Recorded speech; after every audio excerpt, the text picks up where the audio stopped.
দুদিন তুমি থাকতে পারছো, মেসেজ বন্ধ, কল বন্ধ, সব বন্ধ।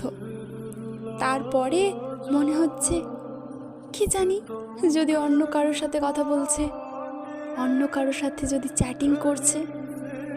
এই এই যে ভয়টা তোমার ভিতরে ঢুকেছে না, এই ভয়টাই তোমাকে আবার হ্যাংলাপনা করতে বাধ্য করে দিচ্ছে।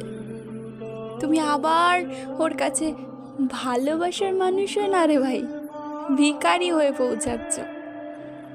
3 দিন কথা বলতে পারিনি, সরি, ক্ষমা করে দাও, আর কোনো দিন এই ভুল করব না। আর 1 ঘন্টাও তোমাকে রেসপেক্ট করবে, কারণ ও জানি তোমার দম 3 থেকে 4 দিন। তারপরে তুমি আবার আমার মতো, তোমাকে উদাহরণ দিচ্ছি না, তুমি তো মহান মানুষ, আমার মতো লেজ নাড়তে নাড়তে নাড়তে আবার ওর কাছে আসবে। এটা ও জানে, আর জানে বলেই ও বোঝে না, কারণ জানে তোমার মুরদ 4 দিন।